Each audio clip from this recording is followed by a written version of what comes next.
டால்பின்கள் dolphins அல்லது தமிழ் பெயரான ஓங்கில்கள் உலகின் மிகவும் புத்திசாலித்தனமான மற்றும் மனிதர்களுடன் நெருக்கமாக பழகக்கூடிய கடல்வாழ் பாலூட்டிகள் ஆகும். 1. பொதுவான பண்புகள். பாலூட்டிகள்.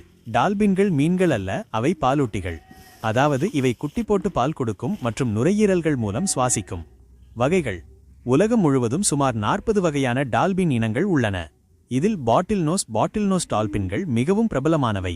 இவை 1.2 மீட்டர் முதல் 9.5 மீட்டர் நீளம் வரை வளரக்கூடியவை.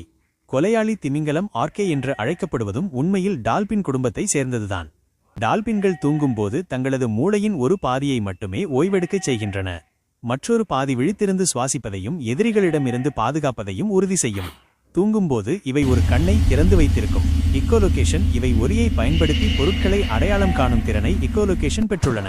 இதன் மூலம் இருட்டான நீரில் கூட இரையை துல்லியமாக கண்டுபிடிக்கும். தனித்துவமான பெயர்கள். ஒவ்வொரு டால்பினும் தனக்கென ஒரு தனித்துவமான விசில் சத்தத்தை சிக்னேச்சர் விசில் வைத்திருக்கும். இது மனிதர்களின் பெயர்களை போன்றது. மற்ற டால்பின்கள் இந்த ஒலியை வைத்து குறிப்பிட்ட டால்பினை அடையாளம் காணும். சமூக விலங்கு. இவை பாட்ஸ் எனப்படும் குழுக்களாக வாழ்கின்றன. ஒரு குழுவில் 10 முதல் 1000 டால்பின்கள் வரை இருக்கலாம். உதவும் குணம். காயமடைந்த அல்லது நோய்வாய்ப்பட்ட சக டால்பின்களை மற்றவை மேற்பரப்பிற்கு தள்ளிவிட்டு அவை சுவாசிக்க உதவுகின்றன. சில நேரங்களில் மனிதர்களை சுறாக்களிடமிருந்தும் காப்பாற்றிய நிகழ்வுகள் உண்டு. விளையாட்டு. டால்பின்கள் மிகவும் சுறுசுறுப்பானவை. இவை தண்ணீருக்கு வெளியே 20 அடி உயரம் வரை குதிக்கும் திறன் கொண்டவை. இருப்பிடம்.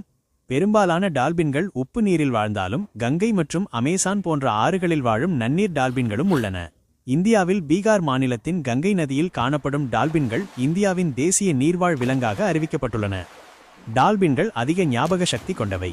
பல ஆண்டுகளுக்குப் பிறகு தன் கூட்டாளியின் குரலை கேட்டாலும் அவற்றால் அடையாளம் காண முடியும்.